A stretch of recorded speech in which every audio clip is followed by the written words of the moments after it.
So this season had ups, it had downs, it had times where it was amazing. Bulls fandom was on fire. It had times where the Bulls fan base and Bulls Nation was down and depressed. This season had everything. And we're going to talk about it today. What's going on? I'm Haize. You have found yourself on Chicago Bulls Central, the number one spot for everything Chicago Bulls related. On today's episode, we're going to talk about the Bulls season ending and why we can trust AK and Eversley are about to get to work. And we'll talk about some of those potential changes right after our intro. You are now tuned in to Chicago Bulls Central, your number one place for all Chicago Bulls news and content.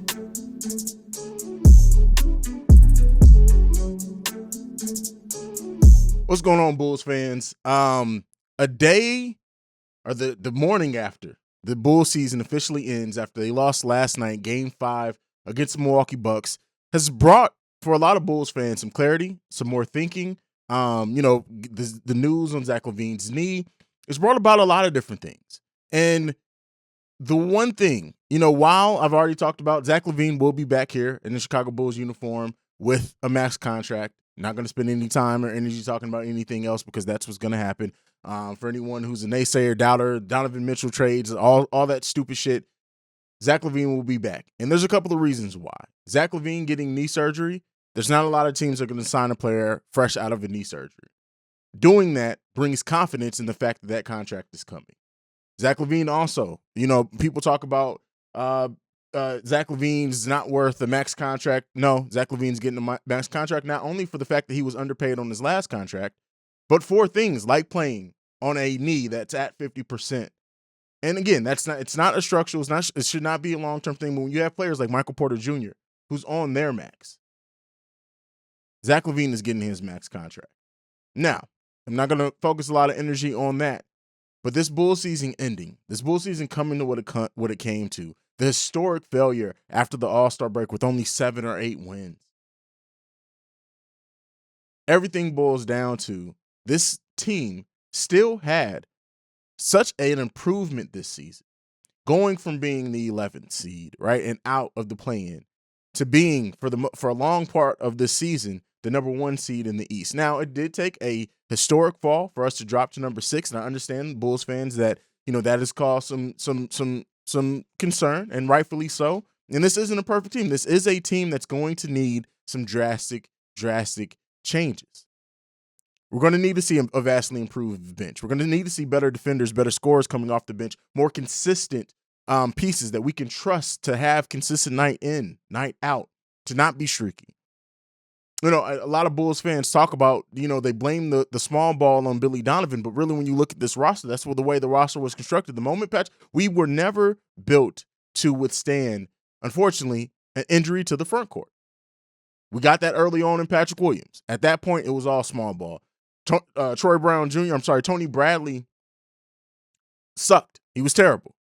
He had some stretches in when he looked good, but he's not a player that you wanted to depend on. And it took, we at some point, at points in the season, we saw Derrick Jones Jr. being a more competent backup center and a more successful for the team backup center than Tony Bradley. So at that point, the Bulls had to go small ball. And I know and I understand people are going to blame it, who they blame it on, but the Bulls had to. Now, that's a problem also with roster construction. And what we do is we're going to trust AK and Eversley to fix that going forward. We saw what the lack of size did to the Chicago Bulls at times. As much energy and effort as Javonte Green gives, night in and night out, sometimes that just doesn't overwork size and length. We brought in Tristan Thompson, who didn't play a lot of minutes for the Chicago Bulls, really, when you look at it. Didn't have a really impactful role. He had some nights, but consistently wasn't it. Don't expect him to be back either. This Chicago Bulls team is going to need some serious work in the offseason. And the difference between where we were 2-3 years ago to where we are now is that we have AK and Eversley. And they're going to get creative. They're going to find a way to improve this team in whatever ways they can. It may not be some of the drastic changes that Bulls fans are looking, hoping, and wishing for. It just may not be that. Let's be realistic here. Now, it may. I'm not saying that there's zero chance that it's going to be, but it may not be that. We'll see what it is We'll see what this team can do. But one thing is that I trust AK and Eversley to do whatever it takes. The flaws of this team got exposed in the second half of the season. The DeMar in isolation ball operating primarily in the mid-range, while DeMar was great this season. And shout out to DeMar for the season that he gave the Chicago Bulls. It was great to see. It was fun to see. It was super exciting to see at times. Debo did his thing.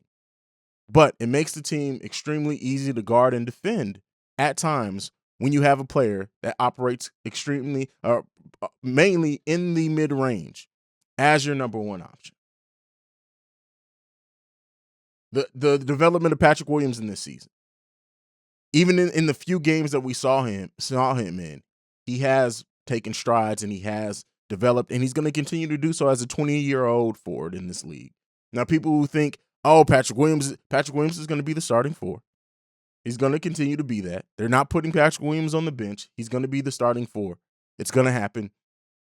Now, what do? I think the Bulls are definitely going to either use that 18th pick in the draft, as well as some other assets, to maybe get a 4 or 5 to come off the bench who's better, more consistent, who can play next to Vooch, who can play next to Patrick Williams, and that's if they don't find a way to move Vooch. This offseason is going to be a very telling one for how the Chicago Bulls are able to compete next year, because running the starting 5 back is one thing, and that's one thing that I do expect them to do. With Lonzo Ball getting healthy, with Zach LaVine getting that offseason knee scope, it's probably more than likely what's going to be, and cleaning out more than anything completely drastic. He's going to be back ready to go. This team's going to be back ready by training camp. What AK and Eversley do, how they improve this team, is going to be drastically important to watch. And Bulls fans, I just implore you to be patient. I implore you to not project the deals that you have worked in the trade machine in 2K, or that you have worked yourself into thinking that these are the deals the Bulls need to make, to not project that on this team in this front office and let this team take shape. Now, AK and Eversley are going to fail at some point. They're going to make a mistake. Hopefully it's not this offseason. Hopefully it's not this early on. But they've still earned our trust so far. So hopefully that continues. To see this team have the heights that it did this season and the lows that it did this season, yeah, it sucked at times, but it was still a fun ride. And as Chicago Bulls Central continues, a lot of people have asked, what's the offseason content going to be like? What I got planned? Listen, the content isn't going to stop. It's still going to be dropping 3 to 4 times a week, if not more, depending on what happens. And that's going to ramp up, getting closer to the draft, ramp up, getting closer to NBA free agency, just like it did this offseason. Chicago Bulls Central started in August, the end of August. It's been 8 months. And just like the Chicago Bulls season, or I should say, unlike the Chicago Bulls, much like the beginning part of the Chicago Bulls season, it's been a great ride. I've taken over Locked On Bulls in that time as well. The support there has been crazy. I want to also take time out before this video ends to thank everyone, whether you were here from video 1 to you didn't pop on to video 300. I want to thank you guys for the support this season. Thank you for every single comment. Thank you for every single like, share, subscribe, all those things. Shout out to Brandon L. Jet.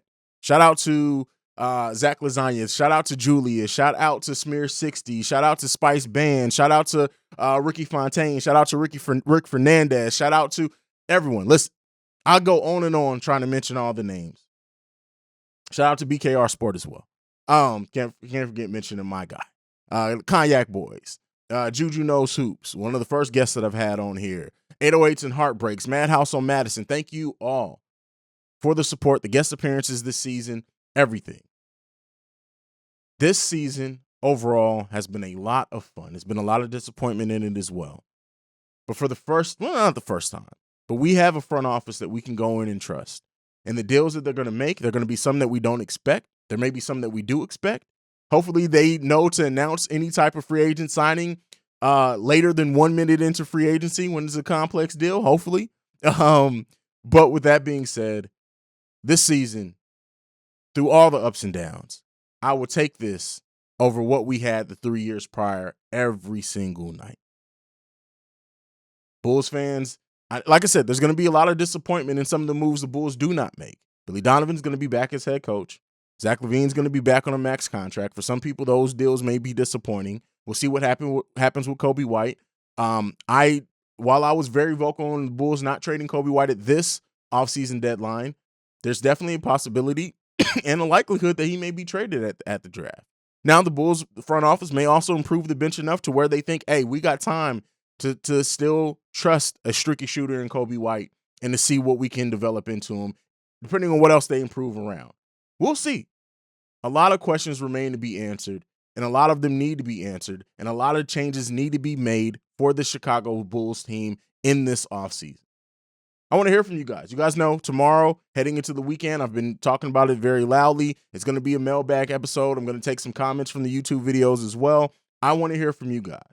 Number to do that, 773-270-2799. Get in your thoughts. If you've been a supporter of the channel and have not called in yet, I want to hear from you. What are some moves you'd like to see the Bulls make this offseason, no matter how crazy they may be?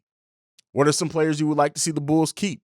If you do think, hey, no, Troy Brown Jr., for some reason, I like this kid, I want to see him stay around. I want to hear everything from you guys in this as we wrap up. That's going to be the official last episode of the season tomorrow, dropping on Friday, when we dive into the mailbag and really get your guys' thoughts and we get into it. Just looking at the Chicago Bulls season again, I hope you guys have enjoyed the ride. I hope you guys have, take it in for what it's worth. But it's time for the front office, the players, everyone, take some time. We're going to see some work done in this offseason, and we need to see it done in this offseason. But that's it for me for today. Right now, unless any type of news drops or anything, make sure you're following the podcast at Bulls Central Pod. You can send us any feedback, questions, comments, concerns, bullscentralpod@gmail.com. Lastly, again, that text and voicemail line, 773-270-2799. That's it. That's it for me for today. I will see you lovely and beautiful people tomorrow. See red, don't be red. Go Bulls. Love you guys. Peace, y'all. This has been a presentation of the Break Media.